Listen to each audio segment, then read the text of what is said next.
dulu di Hamin sepekan bulan Ramadan. NI merupakan salah satu perusahaan bisnis halal network di Indonesia yang fokus pada penyediaan produk-produk barang konsumsi consumer goods yang halal dan bersyariah dalam sehari-hari. Tools Marketing merupakan produk alat bantu dalam mengembangkan bisnis HNI.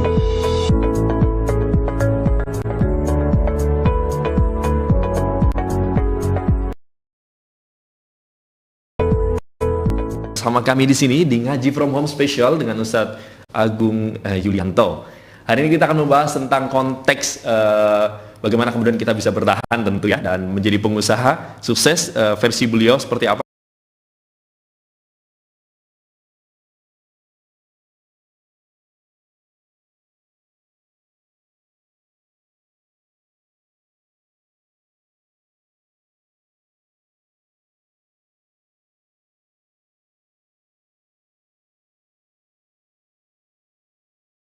Dunia usaha ya total belasan tahun mungkin ya. Dasar ini justru yang paling penting. Kalau dalam pelatihan-pelatihan saya menyebutnya ada 3 yang harus dirubah. Satunya agama, satu-satunya ideologi yang menempatkan dunia itu pas di tengah. Tidak ekstrim kiri, tidak ekstrim kanan. Masya Allah. Nah, pas di tengah.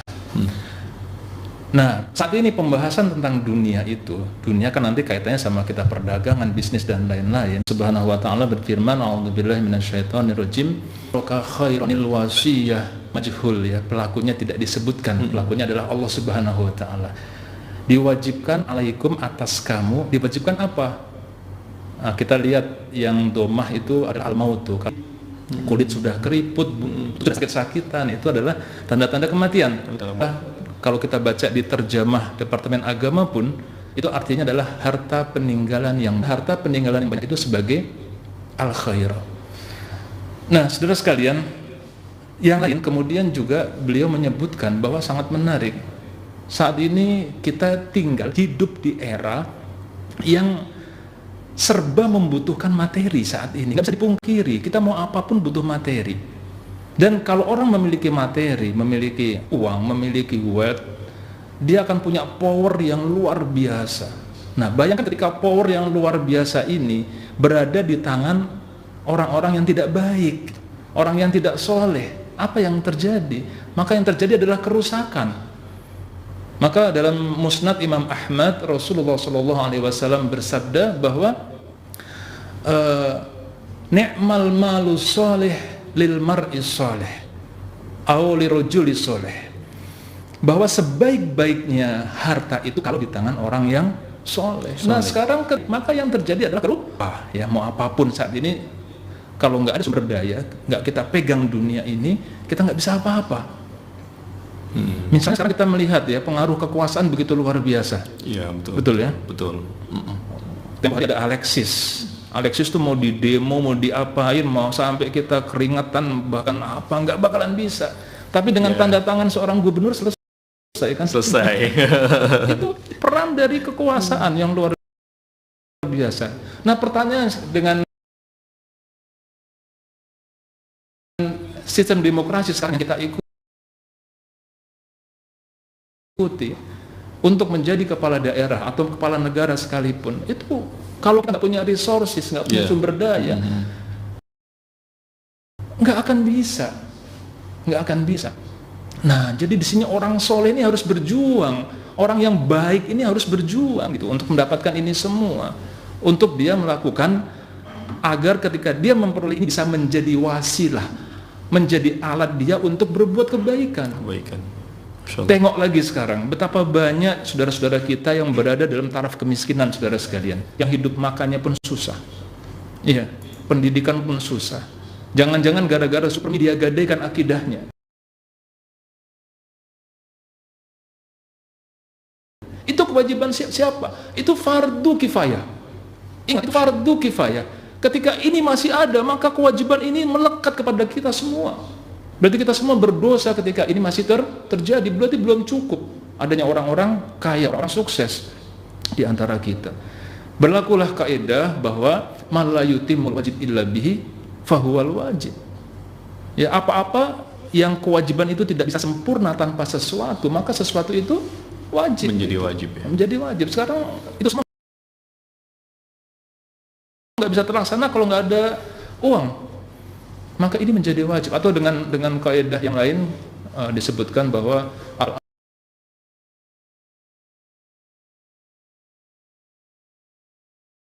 amru bi syai'i amru bi wasailihi. Nah, itu masuk di kalangan ulama fikih itu. Bahwa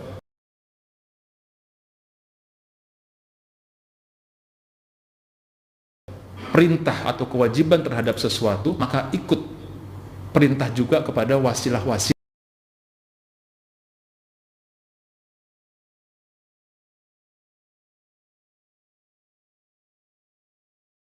tentang hubungan antara hukum wudhu dengan sholat.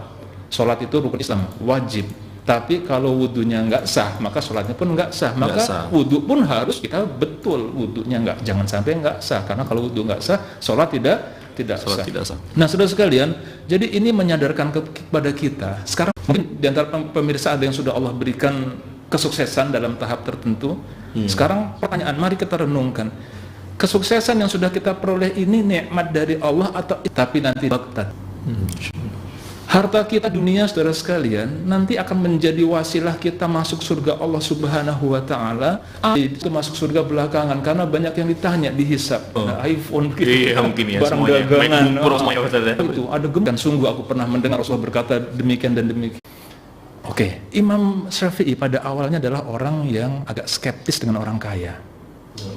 Begitu. Karena dalam pikiran beliau bahwa orang-orang soleh itu, ulama itu harus zuhud dari dunia, begitu loh, harus. Maka ketika dia mendatangi rumah Imam Malik yang karpetnya begitu tebal, rumahnya megah, beliau kaget.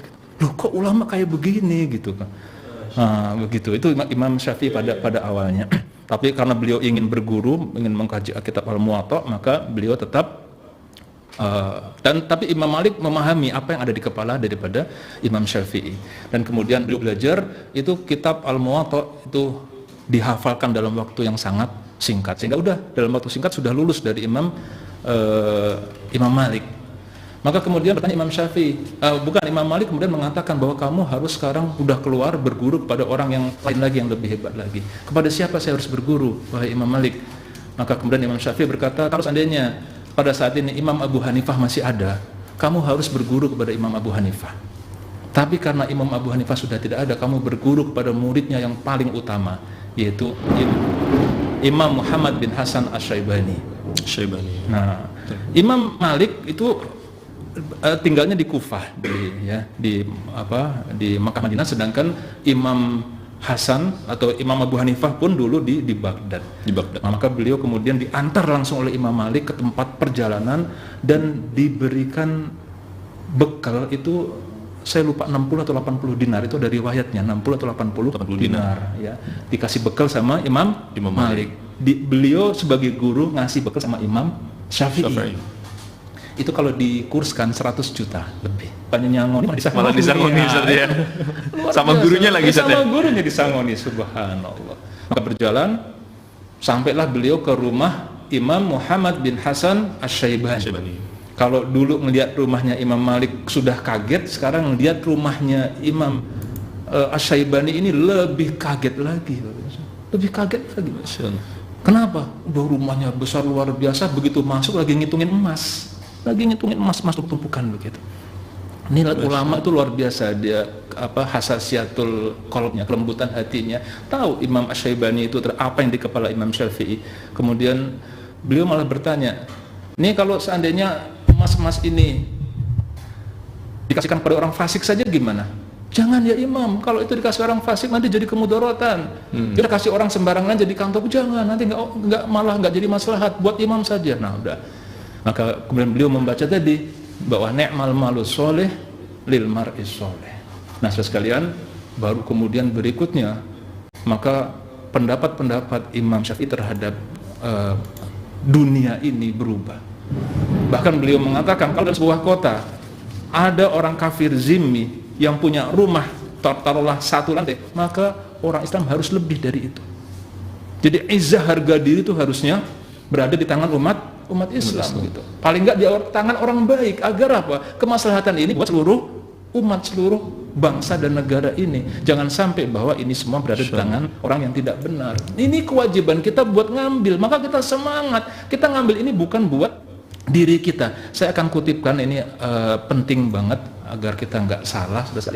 Saya ambilkan dari kitab Ihya Ulumuddin. Sebenarnya bukan dari Ihya Ulumuddin, tapi dari kitab Mau'izatul Mu'minin Akiron Limaulahu. Ketahuilah, seseorang tidak dikatakan bersyukur kepada Tuhannya illa idasta'mala ni'matahu fi mahabbatihi, selagi dia belum mampu menjadikan nikmat yang telah ia terima sebagai sarana untuk mahabbah kepada, mencintai kepada Allah Subhanahu wa taala. Ai fi ma ahabbahu li'abdihi la li nafsihi. Jadi menggunakan itu untuk hal-hal yang Allah cinta kepadanya, bukan kepada hal-hal yang kesenangan pribadinya. Jadi Bapak Ibu sekalian rahimakumullah, jangan-jangan nih kalau Allah kasih kita kesuksesan, kita gunakan buat hal-hal yang diri kita, kesenangan diri kita, bukan buat perjuangan, bukan buat kemaslahatan umat bangsa dan negara. Nah, berarti kalau kita tidak melakukan untuk hal-hal yang Allah cintai, maka itu lanjutannya, wa amma idasta'mala ni'matahu fima karihahu, dan jika seorang hamba tadi dia menjadikan nikmat-nikmatnya itu digunakan untuk hal-hal yang Allah benci, Allah tidak sukai, faqad kafara ni'matahu, maka sungguh dia telah mengkufuri nikmat. Jadi dengan demikian kita tahu masa depan kita, kalau Allah kita kasih kita kesuksesan, kejayaan dunia, Bapak Ibu sekalian, ini harus kita gunakan untuk hal-hal yang Allah cintai. Sehingga definisi syukur itu, di antara ulama mengatakan definisi syukur izharu ni'matil mun'im. Dia menampakkan nikmat-nikmat Allah, nikmat-nikmat yang diberikan oleh Al-Mun'im, Allah Subhanahu wa taala. Kemudian bitasarru fiha ma yuwafiqu, dengan hal-hal yang sesuai dengan iradatil mun'im, dengan kehendak Al-Mun'im, Allah Subhanahu wa taala. Nah, itulah definisi dari syukur. Maka Bapak Ibu sekalian, saya teruskan yang kedua tadi. Yang kedua itu pertama, nikmatnya, motivasinya harus benar dulu. Wahai para pemirsa, sahabat-sahabat yang hadir di sini, saya menghimbau kita untuk melakukan tajdid dunia. Kalau ada keinginan kita untuk menjadi pengusaha sukses, menjadi orang kaya, boleh, bagus, harus. Tapi niatnya kita luruskan, bahwa kita akan mendapatkan ini, meraih ini itu untuk meraih ridho Allah Subhanahu wa taala. Nanti sumber daya yang kita peroleh digunakan untuk ibadah, untuk beramal soleh kepada Allah Subhanahu wa taala. Nah, baik, yang kedua adalah tentang mindset. Ya, ini penting kalau kita mau menjadi pengusaha sukses, Bapak Ibu sekalian. Saya buka dengan sebuah mengatakan, cari kerja itu susah, betul nggak? Betul. Ya. Orang udah lulus, kerja capek-capek, Kuliah capek-capek, cari kerja susah. Betul apa enggak sih, cari kerja susah sekarang? Relatif mungkin saja. Relatif ya. Tapi begini, kalau saya katakan itu nggak benar. Itu masalahnya ada pada mindset. Mindset berarti. Iya. Sekarang kita buktikan begini. Kenapa dia susah cari kerja? Karena dia cari kerja dengan tujuan untuk mendapatkan gaji. Jadi apa yang saya peroleh? Begitu. Coba sekarang gini, saya ambil permisalan begini. Saya seorang Agung Yulianto. Saya misalnya baru lulus ya. Tapi saya sudah belajar semua ilmu accounting, ilmu ekonomi dan sebagainya, sudah pelajari. Saya juga belajar riset. Saya ada sebuah perusahaan yang prospek. Kemudian saya teliti produknya bagus, tapi omsetnya belum optimal. Omsetnya tuh kok nggak besar, padahal produknya bagus. Maka saya buat riset pasar, saya buat marketing mixnya dan seterusnya. Saya buat dengan bagus. Saya datangi direksinya. Saya presentasikan, menurut saya produk Bapak sangat bagus sekali. Dan potensi pasar Bapak begitu luar biasa. Dan saya bisa, insya Allah dalam waktu 1 tahun, omset Bapak bisa naik 3-5 kali lipat. Dan Bapak nggak perlu bayar saya akan lakukan ini, kalau tercapai targetnya baru Bapak bayar saya. Kira-kira pemilik mau nggak? Kalau dengan cara begitu mau nggak kira-kira? Kayaknya mau bisa deh. Nah, pasti mau.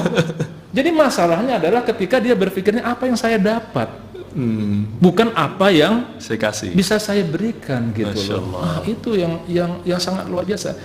Mungkin kita sedikit belajar kenapa Allah kemudian bersumpah dengan watini wa zaitun wa turi sinin.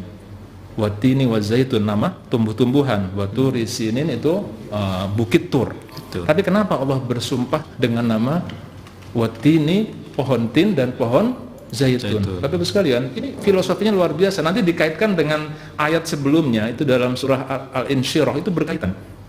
Buah tin ini adalah, silakan cek di Wikipedia, dia adalah buah tumbuhan pohon yang umurnya bisa sampai 2000 tahun. 2000 tahun ya. Ya, saya di Palestina di Ramallah itu ada pohon zaitun yang umurnya 1600 tahun. Jadi pada waktu masa Rasulullah itu sudah ada dia itu. Dan alhamdulillah HNI kemudian akan insya Allah memasarkan diantaranya produk, bukan promosi nih, produk diantaranya zaitun dari Palestina.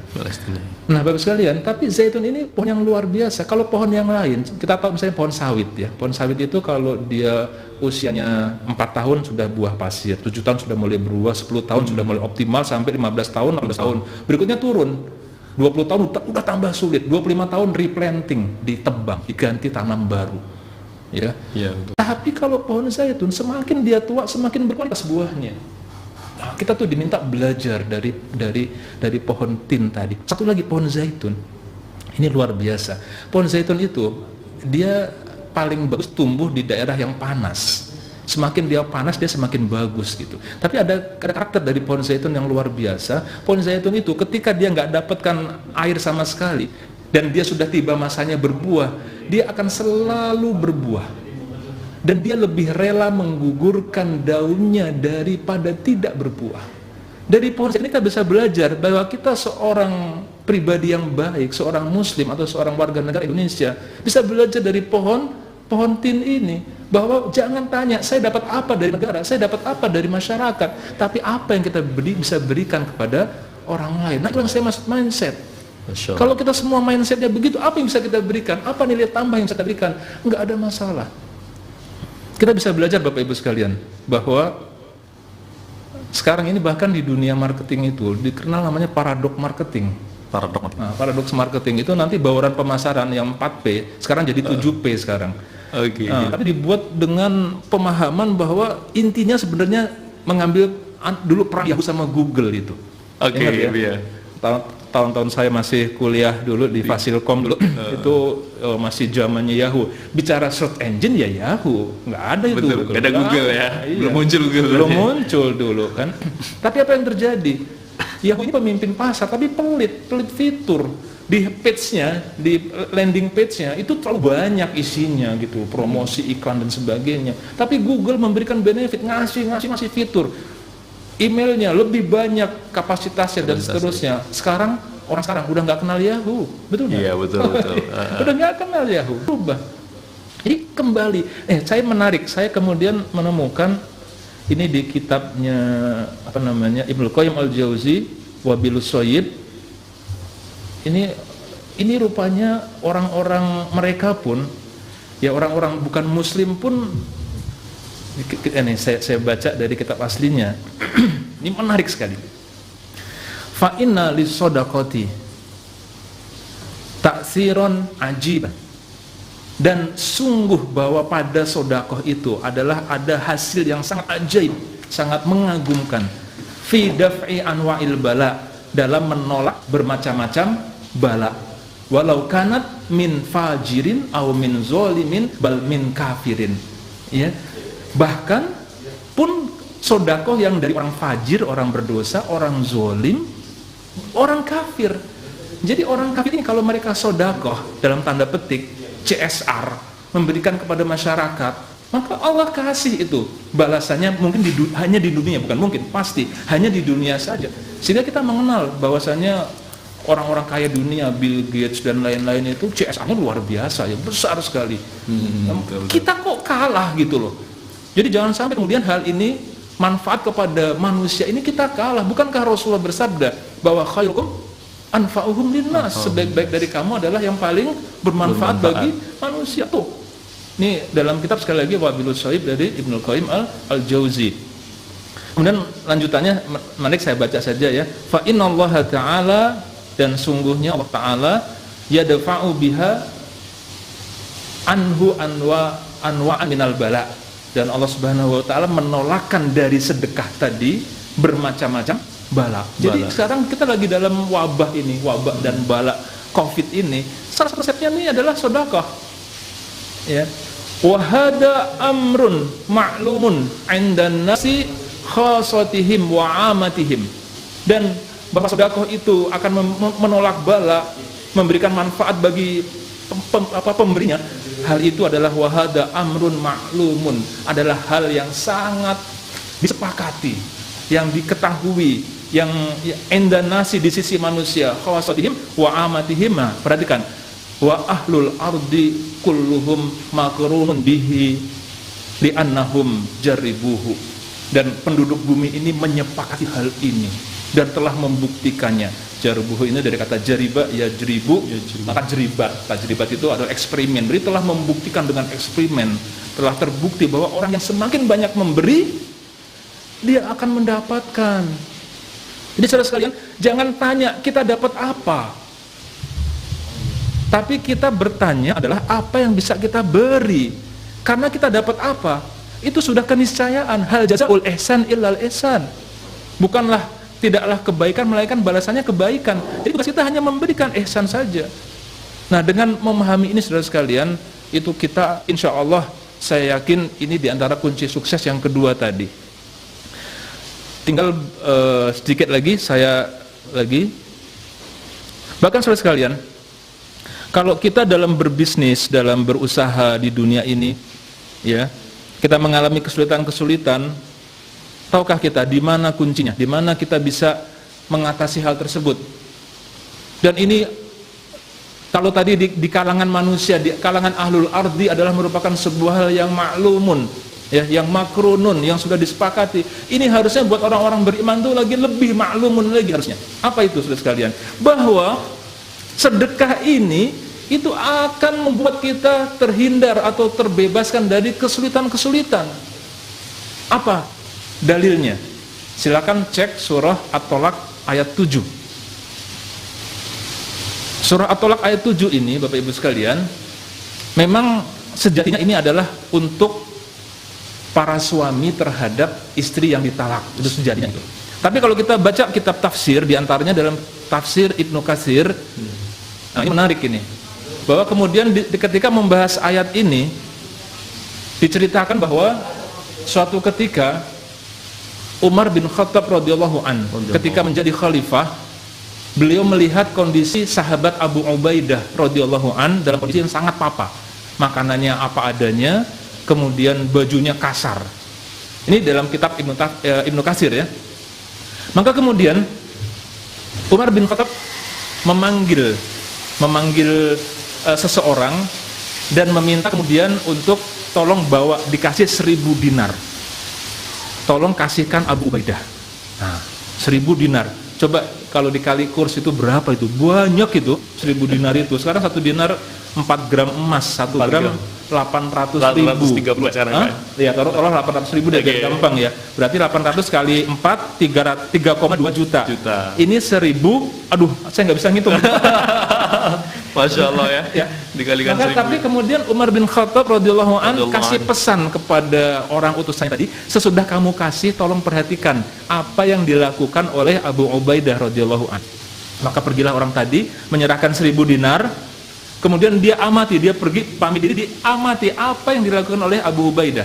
Maka Abu Ubaidah membeli makanan yang enak, membeli baju yang halus. Yang hebat lagi kemudian dia menginfakkan sebagiannya lagi dari yang dia kasih tadi. Subhanallah. Maka pulanglah orang ini menemui kembali Umar bin Khattab radhiyallahu an dan kemudian berkata, melaporkan kejadiannya. Maka Umar bin Khattab radhiyallahu an membaca ayat ini, bahwa sambil tertawa beliau mengatakan, liyunfik du sa'atin min sa'atih. Itu adalah aku. Artinya apa? Liyunfik. Di sini yunfik itu fi'il mudhari, tapi diawali oleh lamul amr, ya, lam perintah. Maka dia menjadi majzum, ya, menjadi liyunfik kok. Jadi hendaklah berinfak. Du sa'atin, orang yang punya kemampuan, min sa'atih, dengan kemampuannya. Itulah aku. Insyaallah. Dia orang yang punya kemampuan, dia infaknya 1000 dinar. Ini mencontohkan kalau kita mengaku orang kaya, infaknya harus seperti orang kaya gitu. Jangan infaknya seperti orang miskin. Nah, Itu adalah tadi ya, liyunfik du sa'atin min sa'atih. Kemudian beliau membaca lagi, waman kudiro alaihi rizkuhu, dan barang siapa kudiro disempitkan alaihi atasnya rizkuhu, rizkinya, nah, fal yunfik mimma atahullah, maka berinfaklah dengan apa-apa yang telah Allah berikan kepadanya, artinya menurut sekemampuannya. Itulah infaknya Abu Ubaidah. Jadi Bapak sekalian, luar biasanya apa? Lanjutannya kita lihat yuk, ini rahasianya Bapak Ibu sekalian ya. Loh, kok orang yang kesempitan rizki disuruh infak, nggak masuk di akal gitu. Oh, tunggu dulu, mari kita lanjutkan. Bahwa kemudian Allah berfirman, la yukallifullahu nafsan illa ma ataha. Allah tidak akan membebani seseorang melainkan atas dasar kemampuannya atau apa yang telah Allah berikan kepadanya. Perhatikan berikutnya. Ini dahsyat Bapak Ibu sekalian. Ini dahsyat. Saya ja'alullahu ba'da usrin yusra. Perhatikan, saya ja'alu fi'il mudhari diawali dengan sa yang merupakan harfun istiqbal, yang artinya adalah yang berikutnya ini akan terjadi dalam waktu dekat. Harfun istiqbal ada dua, sa dan saufa. Sa itu lebih dekat daripada saufa. Berarti kalau dia berinfak, sempit rizki pun, kesulitan pun dia berinfak, saya ja'alullahu, Allah akan menjadikan ya ba'da, setelah usri, kesempitan yang dia alami, yusra, janji Allah. Boleh buktikan Bapak Ibu sekalian, Anda mengalami kesulitan dalam bisnis, dalam dakwah, dalam karir, infak, sedekah, maka insya Allah keajaiban itu akan terjadi dalam waktu yang sangat dekat. Saya ja'alullahu ba'da usrin yusra, lah inna ma'al usri yusra, maaf, bersama usri yusra. Ini ba'da usri yusra. Subhanallah. Sudah? Masih ada 5 menit lagi? Masih 5 menit lagi, silakan. Baik. Nah Bapak Ibu sekalian, maka dengan demikian kita bisa dari dua ini saja. Ini merupakan dasar bagi kita. Sebenarnya ini bukan cuma buat pengusaha, buat siapapun. Karena kita untuk sukses di dunia ini, sukses dalam tanda petik ya, kita meraih dunia ini, itu bisa dengan jalur sebagai pedagang, pengusaha, bisa sebagai karyawan, bisa sebagai eksekutif, bisa. Dan sebenarnya nggak ada masalah mau kita jadi orang tidak berpunya, miskin, atau orang kaya, nggak ada masalah juga sih. Kenapa? Orang miskin dengan kesabarannya bisa masuk surga, mulia juga dia. Tapi orang kaya dengan kesyukurannya pun bisa masuk surga. Maka Rasulullah bersabda, ajaban li amril mu'min, keajaiban pada diri mukmin, kalau dia mendapatkan musibah dia sabar, kalau dia mendapatkan nikmat dia bersyukur. Nah, tapi melihat kondisi realitas sekarang Bapak Ibu sekalian, saya kok berkesimpulan gitu, bahwa seorang yang baik, seorang yang soleh itu harus kaya. Karena saya yakin ketika seorang soleh kaya, seorang yang baik kaya, sukses, maka kekayaannya itu akan membawa maslahat bagi orang banyak. Ini udah terbukti, gak usah khawatir. Maka kita nggak perlu cemburu kepada orang kaya. Boleh lo cemburu sama orang kaya itu? Karena hadisnya adalah iri itu tidak boleh kecuali kepada dua orang. Orang yang berilmu, yang mengajarkan ilmunya, dan orang kaya yang mendermakan hartanya. Tapi irinya iri positif, bukan iri dengan menjegal dan lain-lain. Artinya kita harus seperti itu. Kita harus jadi motivasi, boleh motivasi.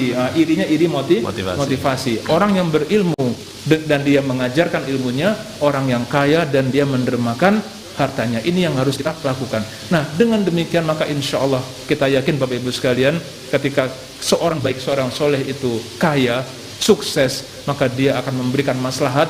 Semoga ini memotivasi.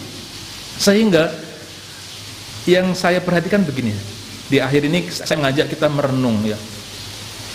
Kita punya anak baru lulus SMU, kuliah, baru kuliah nih, lulus.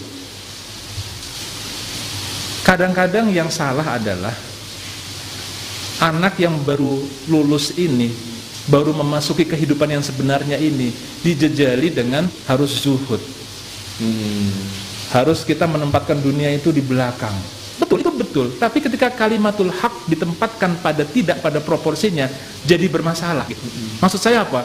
Harusnya kalau orang seperti ini, dimotivasinya tuh buat sukses, buat berjuang, buat struggle. Begitu harusnya. Nanti kalau udah kaya, udah sukses, baru diingetin, nanti ini yang kamu peroleh nggak dibawa mati. Seperti itu harusnya, kebalik. Maka kita sekarang, ini semoga bisa menjadi motivasi kita buat siapapun, untuk kita ini, buat orang-orang beriman, buat orang yang soleh, buat kita untuk meraih dunia. Dunia ini harus di tangan kita, tapi jangan di hati kita. Artinya jangan dominasi kita, tapi kita yang ngatur dunia. Itulah harusnya motivasi kita sebagai orang beriman. Allahu a'lam. Assalamualaikum warahmatullahi wabarakatuh. Waalaikumsalam warahmatullahi wabarakatuh. Jazakumullah khair kepada Ustadz Agung yang sudah memberikan inspirasi, motivasi. Ya, tadi karena kita baru membahas 2 hal ya. Beliau kemudian banyak memberikan banyak hal inspirasi pada kita semuanya tentang bagaimana menjadi pengusaha sukses ya, dari motivasi dan mindset ya tadi yang disampaikan oleh beliau di awal. Baik, saya penasaran beliau dulu nyantri di mana, dia segala nasrifnya, masya Allah. Baik Ustaz, kita izin mohon lanjut diskusi Ustaz ya. Ada cukup banyak pertanyaan yang muncul baik dari sahabat Adim, baik dari WhatsApp maupun dari YouTube kita. Kita coba akan diskusi dengan beliau. Ustaz, pada titik mana akhirnya kemudian kita mengetahui fak, muyul atau spesialisasi kita, apakah di bisnis atau di yang lain gitu, dan apakah kita harus memaksakan, misalnya saya ternyata spesialisnya di profesional nih, bekerja sebagai profesional, apakah harus memaksakan sebagai bisnismen atau seperti apa? Silakan Ustaz. Iya, baik. Ini pertanyaan yang sangat baik ya, dan begitu mendasar. Kenapa? Karena salah satu kunci dari sukses itu ketika kita mendapatkan yang namanya passion. Ya, passion. Passion itu apa? Passion itu kita melakukan, yang gampangnya, kita melakukan pekerjaannya dengan enjoy. Sehingga kita semangat, ya. Enjoy. Jadi bukan dengan terpaksa. Cari passion Anda. Cari passion Anda. Kalau kita sudah punya passion terhadap sesuatu, apapun itu kita akan menjadi orang yang luar biasa. Mari coba kita lihat Bapak Ibu sekalian bagaimana Imam Syafi'i radhiyallahu an, beliau ketika menjelaskan ayat ini, passion yang baru ditemukan belakangan ini, itu sudah Rasulullah Allah jelaskan, sudah Allah terangkan dalam 14 abad yang silam dalam Al-Qur'an. Coba kita renungkan dalam ayat yang kita baca sehari-hari. Faida farokta fansob. Dan faida, jika farokta, ya, engkau telah menyelesaikan fi'il madhi, farokta fansob, maka insob, nasoba, ya, itu artinya apa? Bukan sekedar melakukan pekerjaan yang lain, tapi melakukan dengan sungguh-sungguh, dengan kerja keras. Sehingga Imam Syafi'i kemudian menjelaskan bahwa di sini penjelasannya adalah fa innal ladidal aisy fin nasob. Sesungguhnya kelezatan hidup itu ada pada kerja keras, ada pada kelelahan.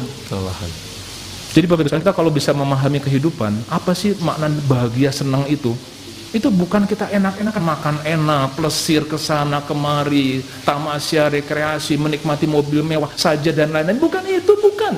Percaya, kalau itu berlaku dalam ekonomi itu the law of diminishing return. Pasti akan mencapai titik jenuhnya. Maka kita dapati ada artis yang bunuh diri, ada orang kaya yang bunuh diri. Nggak dapat, bukan di situ kebahagiaan. Tapi kebahagiaan itu ketika kita sudah membuat sebuah kebaikan atau kreasi dengan keringat kita. Maka nasab itu ulama kemudian menerjemahkan, diantaranya adalah mengatakan yang namanya kerja keras itu kalau kita kerja sampai berkeringat, lelah, sehingga pada malam harinya tidur nyenyak. Masya Allah. Sekarang coba kita renungkan, ada kontradiksi nggak kerja keras dengan kelezatan hidup? Kontradiksi ya? Betul nggak? Ya, betul. Kan biasanya lelah itu capek, nggak enak. Tapi ya. Kenapa Imam Syafi'i mengatakan bahwa fa innal ladidal aisy fin nasab. Ya, kelezatan hidup ada pada kelelahan. Karena ini dikerjakan dengan passion. Itu kuncinya. Masya Allah. Nah, kalau dia passion, maka kenapa bisnis-bisnis itu, kerja-kerja itu banyak sukses dimulai dari garasi yang sesuai dengan hobinya. Maka sebenarnya saya paling tidak setuju ketika mengatakan buat apa jadi orang pegawai, jadi kita harus punya bisnis sendiri. Bukan itu babnya. Babnya adalah kita harus cari di mana passion kita. Kalau Anda passion sebagai ilmuwan, jadilah ilmuwan yang terbaik. Kalau Anda passion sebagai seorang eksekutif, seorang profesional, jadilah profesional eksekutif yang terbaik. Kalau jadi Anda menjadi pengusaha, jadilah pengusaha yang terbaik. Tapi kalau sesuai dengan passion Anda akan jauh lebih mudah untuk mendapatkan kesuksesan. Masya Allah. Jadi poinnya di tadi itu ya Ustaz ya. Baik, ini ada pertanyaan Ustaz dari Abi Gaza di Kota Tangerang. Assalamualaikum Ustaz. Saya ingin memulai usaha tanpa modal. Bisakah? Mohon petunjuk sebagai seorang ASN saya merasa terbatasi. Gitu ya. Ini mungkin bisa dijawab dari mana Ustaz kira-kira? Atau mungkin dulu sebagai informasi ya, for information, beliau ini dulu kalau nggak salah ASN dan sempat resign dari ASN Ustaz ya. Nanti mungkin boleh di-relate ke situ kalau memang ada relate korelasi Ustaz. Silakan Ustaz Agung. Iya, baik. Mungkin kalau jawaban to the point-nya begini, saudara sekalian, untuk bisa bisnis sukses, kita perlu modal. Gitu.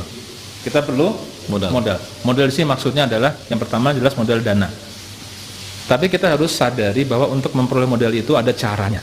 Yang pertama, biasanya kalau orang mau berusaha, dia punya dua pekerjaan.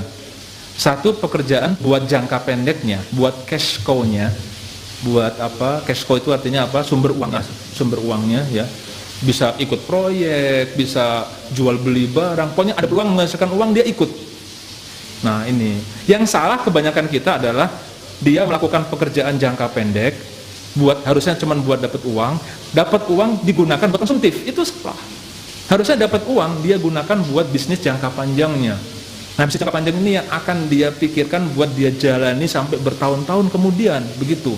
Bisa jadi kalau bisnis jangka panjang saat ini belum menghasilkan, bisa jadi masih perlu investasi, begitu. Kalau kita tidak punya uang sama sekali, ya cari uang dulu. Anda sebagai ASN nabung dulu, begitu.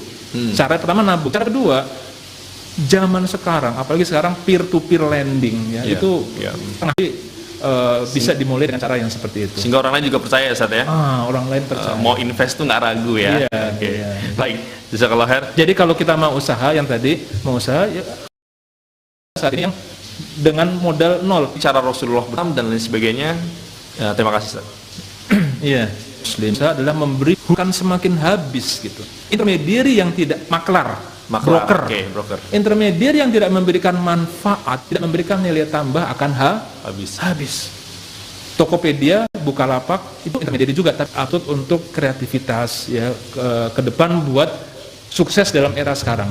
Nah, saya ingin sebelum masuk ke pertanyaan berikutnya, saya ingin tambahkan sedikit lagi hal yang penting. Boleh, Ustaz. Kita sekarang berada di era COVID-19. COVID-19 ini diberlakukan lockdown atau PSBB. Nah, ini penting nih kalau Anda mau berusaha.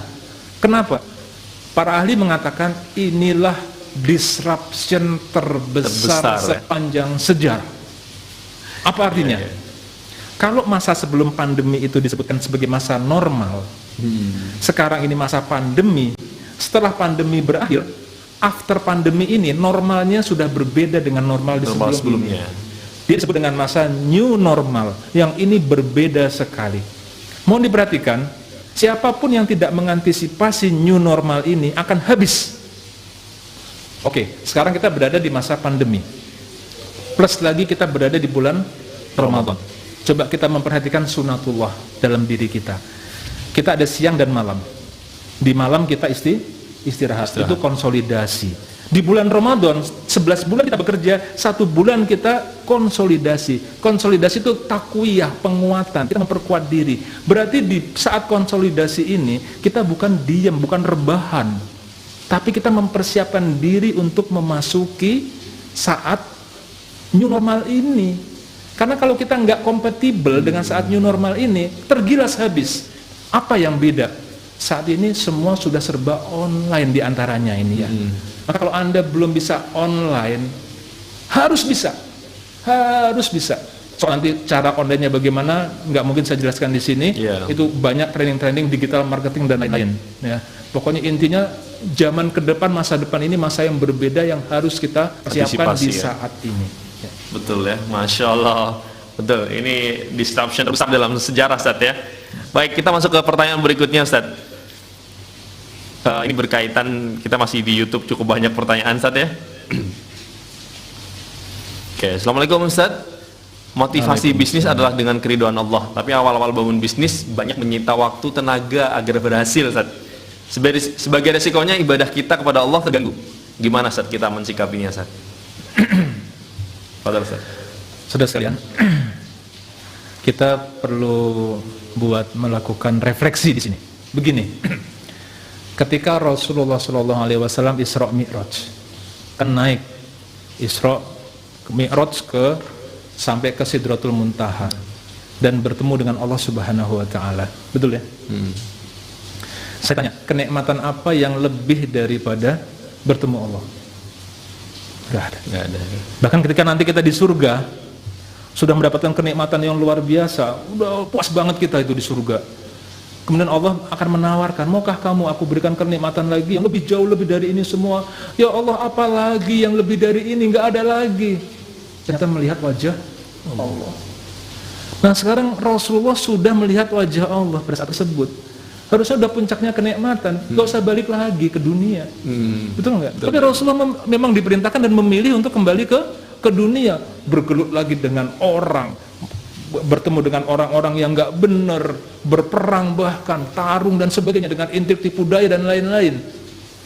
Jadi saudara sekalian, memang di sini seninya. Kenikmatan iman, halawatul iman tadi, kalau kita lihat hadis yang 3 ya, mencintai karena Allah, mencintai dan membenci karena Allah dan tidak mau kembali kepada kekafiran dan seterusnya, itu adalah bentuk perjuangan. Jadi kita bagaimana bisa, percayalah, kalau saya katakan, orang yang dekat dengan Allah, merasakan kenikmatan iman, kenikmatan ibadah, adalah orang yang hari-harinya penuh tantangan. Tapi orang-orang yang harinya tidak ada tantangan, dia pegawai misalnya, pegawainya pun juga asal datang aja kerja, dapat gaji bulanan, hidupnya flat banget. Menurut saya kenikmatan ibadah dan imannya akan kalah dengan orang yang nggak jelas besok itu akan makan atau tidak, bisnisnya itu berhasil atau tidak, untung atau rugi.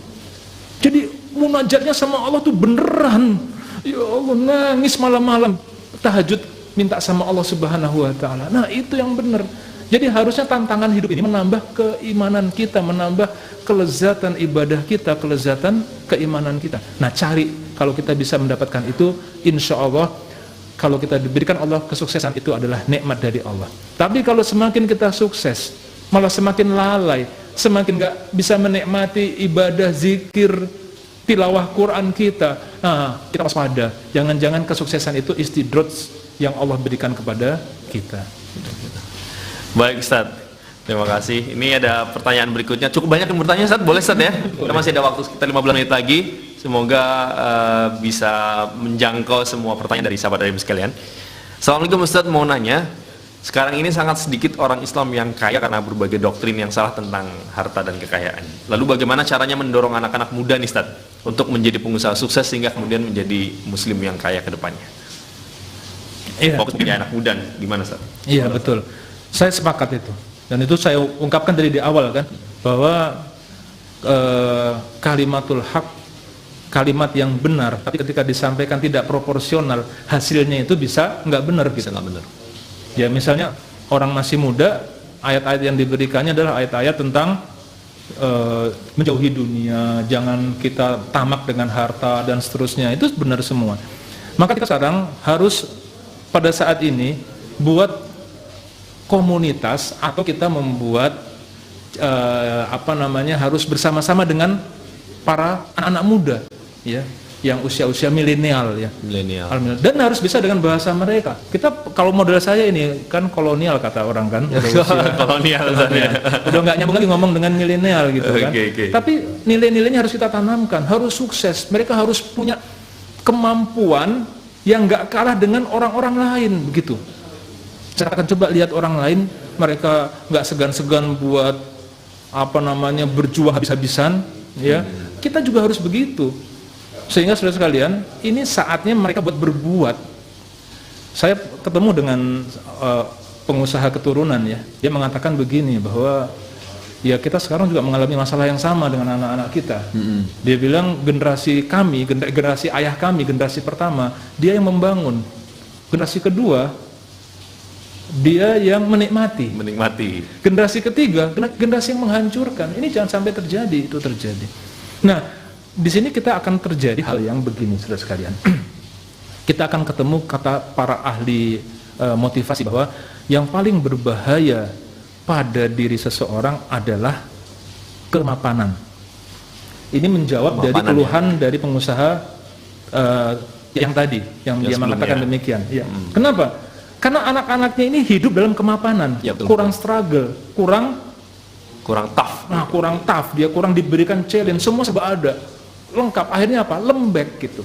Sehingga kita di sini sudah harus mulai mengajar, kalau kita punya kemampuan kepada anak kita ini, jangan semua itu diberikan, sehingga akhirnya apa? Dia menjadi orang yang lembek. Dikasih challenge, kasih tantangan, ya, kasih bisnis, gagal ya nggak apa-apa, terus begitu. Ini harus dilatih. Saya alhamdulillah anak-anak pun juga sudah mulai, mereka punya jiwa bisnis ya, bikin usaha ini, bikin usaha itu, nggak apa-apa, itu harus dilakukan. Dan mereka merasakan, menghargai nilai sebuah perjuangan, gagal dan sukses itu mereka lakukan gitu.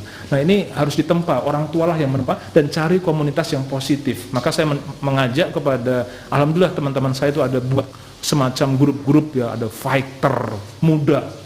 Jadi mereka usia-usia milenial dikumpulkan, mereka dituntut untuk bisa berbuat ya, ini hal yang luar biasa. Ya. Oke, baik, Masya Allah, terima kasih Ustaz. Kemudian ini masih ada beberapa pertanyaan lagi Ustaz. Cukup luas ini pertanyaannya, cukup lebih luas. Ustaz, ketika honor bulanan kita habis dan kadang kita merasa tidak tahu pengeluarannya untuk apa saja, tapi sudah mengeluarkan infak dan sodakoh sebetulnya, apakah itu termasuk rezeki kita tidak berkah? Iya, saudara sekalian,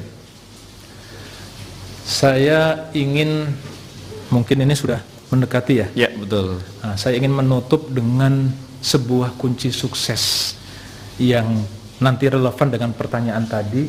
Yang kunci ini ada di bulan Ramadan. Mari kita sama-sama merenungkan ya, merenungkan dengan sungguh-sungguh, mentadaburi dan merenungkan ayat ini, karena dalam ayat ini Allah itu begitu mendekatkan dirinya, begitu ramah dan dekat dengan kita. Yaitu dalam surah Al-Baqarah ayat 186. A'udzubillahi minasyaitonirrajim. Wa idza sa'alaka 'ibadi 'anni fa inni qarib. Mari kita renungkan sedikit ya. Wa idza sa'alaka 'ibadi, dan ketika hamba-hambaku. Hamba-hambaku di sini bentuk jamak, dan Allah itu memanggil hambanya, memanggil manusia ini dengan panggilan yang paling mulia, itu hamba. Misalnya ketika Allah memanggil Rasulullah ketika Mi'raj, subhanalladzi asra bi 'abdihi. Ketika Allah memanggil Rasulullah dengan memberikan Al-Quran, kemuliaan berupa Al-Quran, alhamdulillahilladzi anzala ala 'abdihi. Jadi kita dipanggil dengan panggilan yang sangat dekat. Wa idza sa'alaka 'ibadi anni, dan jika hambaku ini bertanya tentang aku. Nah, dalam tafsir Zilalil Quran ini luar biasa ya Allah, bahasanya itu saya lihat paling luar biasa di situ disebutkan. Coba perhatikan bagaimana Allah itu begitu menyentuh hati kita. Karena kan, dan jika hamba-hambaku bertanya kepadamu, harusnya redaksinya adalah fakulahum. Ya, betul. Maka katakanlah kepada mereka. Tapi Allah kemudian mendekatkan dirinya, nggak lagi pakai perantara, langsung fa inni qaribun, langsung. Jadi Allah itu mendekatkan itu. Berikutnya, ujibu da'watad da'i idza da'an. Ini juga bahasa yang luar biasa. Tidak dikatakan asma'ud du'a. Iya, tapi dikatakan ujibu da'wata. Aku akan mengabulkan permohonan da'wata da'i, orang-orang yang memohon. Harusnya da'i, tapi karena berat bacanya ya dikasrohkan jadi da'i. Nah, ini juga bahasa yang amat sangat luar biasa. Seakan-akan Allah ini pada saat ini, Bapak Ibu sekalian, menyentuh hati kita dengan sangat halus, bahwa siapapun yang meminta pada saat ini akan pasti Allah kabulkan. Dan inilah saatnya, karena Rasulullah mengatakan la yazalu, tidak akan ditolak, kurang lebih hadis, tidak akan ditolak doa ketika menjelang berbuka puasa. Ini doa nggak akan ditolak. La yurot, tidak akan ditolak. La turot, tidak akan ditolak doa ketika menjelang berbuka. Kita yakin pasti akan diistijabah oleh Allah Subhanahu wa taala. Jadi Bapak Ibu sekalian rahimakumullah, kita saat ini mohon dengan sungguh-sungguh berdoa kepada Allah Subhanahu wa taala. Allah kasih kita keberkahan, kesuksesan. Dan kalaupun tadi dikatakan, apakah saya udah infak, sedekah kok masih miskin juga? Jangan pernah suuzon sama Allah. Jangan pernah suuzon. Kita belajar dari Nabiullah Zakaria alaihissalam, betul ya? Betul kan? Ya. Beliau menikah usia 20 tahun. Doa nggak pernah berhenti selama 60 tahun. Iya kan? 60 doa. Apa Robbi habli minas sholihin, doa 60 tahun. Allah kabulkan. Udah usianya 80 tahun, sampai nggak percaya. Aku kan sudah tua ya, balagani al-kibaru wa mraati akhir, istriku juga sudah mandul. Allah kabulkan. Pada akhirnya lahirlah anak yang bernama Nabi Yahya alaihis salam, yang Jibril itu mendatangi pada saat Nabi Zakaria sedang sholat. Ya, jadi kita jangan pernah bersuuzon. Tadi pertanyaan tadi menyiratkan ada sebuah suuzon. Kok aku masih miskin? Satu lagi ya. Tidak akan doa itu sebentar, saya penting buat menyampaikan. Ini bagus banget ini. Bahwa doa itu pasti dikabulkan. Nih, ayatnya. Mohon ini semoga menjadi penutup. Sudah masih ada waktu sih.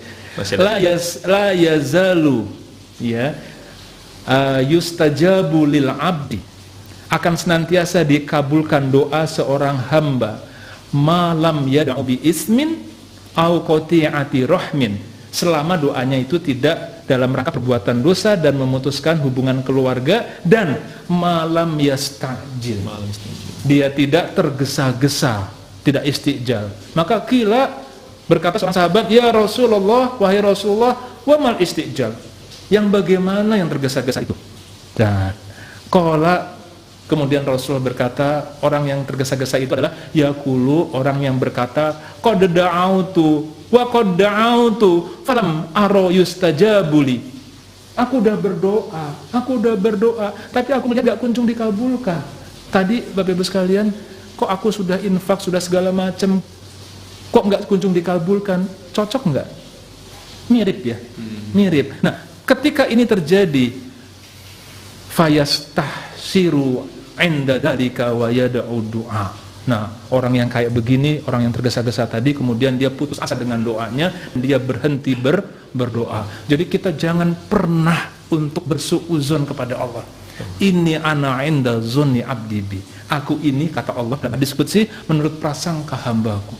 Kalau saya yakin, coba saya tanya sekarang, di antara, kalau Allah kehendaki, di antara yang hadir menyaksikan iDream ini pada saat ini, pemirsa iDream, Allah kehendaki ada lahir seorang yang terkaya di Indonesia, bahkan terkaya di dunia, mungkin nggak? Jawab coba masing-masing, mungkin tidak? Kalau ada yang menyatakan tidak mungkin, atau ragu-ragu, keimanan kita dipertanyakan. Kalau Allah kehendaki apapun bisa terjadi. Nah, kalau kita yakin bahwasanya insya Allah kita, anak kita tuh bisa seperti itu, dia bisa menjadi pengusaha yang sukses, ulama yang besar, ya, maka itu akan terjadi. Ini anak endozon. Maka jangan pernah kita putus asa, berdoa, bekerja, terus kita lakukan. Makasih. Masya Allah. Baik Ustadz, ini pertanyaan terakhir Ustadz ya, mungkin sebagai bagian dari penutup. Ustadz, infak atau sedekah apa yang terbaik di kala usaha kita sedang terpuruk? Iya. Atau dalam mungkin kondisi-kondisi yang seperti ini juga korelasi dengan COVID begitu sih. Okay. Usaha ketika sedekah terbaik ketika usaha kita terpuruk. Ustaz. Saya kalau mau kisah begini, mau cerita-cerita begini, ya itu referensinya cukup banyak beredar. Saya yang menyaksikan saja sendiri langsung, jadi saya ceritakan adalah kisah seorang sahabat saya. Dia suatu ketika mau menikahkan anaknya. Nah, udah dihitung-hitung waktu itu tahun lama ya, nikah masih murah. Dia perlu dana itu 40 juta rupiah. 40 juta rupiah dia perlu. Tapi dia itu cuma punya 5 juta rupiah saat itu. Dia berpikiran bagaimana kita harus nyari yang 40 juta sisanya. Dia memang orang yang pas-pasan. Dia seorang ustadz. Maka kemudian dia punya 5 juta. Dia kemudian infakkan 1 juta rupiah. Diinfakkan 1 juta. Maaf, diinfakkan 4 juta rupiah. 4 juta rupiahnya ya? 4 juta rupiah. Jadi masih tinggal 1 juta. Gitu. Ini kan bener-bener apa ya? Suatu ikhtiar langitan ini kalau dibilang. Bukan ikhtiar yang logika yang basyariyah, logika manusia, logika bumi, bukan. Ini logika langitan ini. Ya. Jadi dia perlu uang 40 juta. Dia di kantong cuma punya uang 5 juta. Justru dia infakkan 4 juta. Ditanya sama istrinya, Bang, kita lagi butuh duit kok malah infak segitu banyaknya. Tenang, Innal hasanati bi asyri amsalihha. Satu kebaikan Allah akan balas dengan 10. Kita yakin. Tapi tinggal 40 hari lagi. Tenang, insyaallah. Insyaallah. Bapak Ibu sekalian, apa yang terjadi? Ya, jadi ceritanya adalah ketika itu ada orang yang bayar hutang, nyumbang dan sebagainya sehingga tidak kekurangan. Benar-benar dapat pada saat yang dibutuhkan 40 juta rupiah. Jadi keyakinan seperti itulah yang harus ada pada kita. Bahkan kadang-kadang kalau kita pengen mendapatkan sesuatu yang besar, infak sedekah kita yang besar juga, lan tanalul birra hatta tunfiqu mimma tuhibbun. Kadang-kadang perlu yang begitu kadang-kadang buat memancing leverage daripada kesuksesan kita gitu. Kebayang nggak Bapak Ibu sekalian, suatu ketika kita infak itu 1 miliar gitu satu tahun. Kalau perlu 2 miliar infak kita itu. Anda mau nggak infak miliar, 1 miliar, 2 miliar? Masya Allah. Mau nggak? Coba tanya, mau nggak Anda berinfak 1 miliar, 2 miliar? Kalau saat ini saja kita gede amat infak segitu ya. Ya kalau kita sudah berpikiran begitu, artinya memang barangkali kita belum pantas, masih harus men-setting diri kita buat Allah takdirkan pantas menjadi orang yang kaya atau sukses. Kalau buat orang kaya yang sukses, infak berapapun sudah nggak ada ukurannya lagi. Bahkan dirinya dan jiwanya itu siap juga diinfakkan fisabilillah. Bapak Ibu sekalian, jangan sampai nanti kita di yaumil akhir Allah bertanya kepada kita, sudah dikasih jalan buat kalian mendapatkan surga yang mudah, pahalanya berlipat ganda, yaitu jihad fisabilillah. Kenapa kamu nggak berjihad? Ya Allah, di Indonesia nggak ada jihad, ya Allah, nggak ada perang. Di sini kondisinya aman damai. Bukankah dalam Al-Quran, dalam kitabku ini, dalam Al-Quran ini, Allah selalu menyandingkan jihad bil amwal dan bil anfus. Selalu disandingkan. Bahkan jihad bil amwal itu selalu lebih dahulu, kecuali di satu ayat saja, daripada jihad bil anfus. Artinya saudara sekalian, kita pengen bayangkan keutamaannya orang yang berjihad di amwal ini. Apa? Seorang yang berjihad, ada yang pergi berperang, dia mendanai orang yang berperang, maka pahalanya seperti dia berperang. Subhanallah. Dia menginfakkan sesuatu dan orang berbuat kebaikan dengan sesuatu tersebut, dia pahala yang sama. Mandala ila khairin falahu ajru mislu fa'ili. Subhanallah.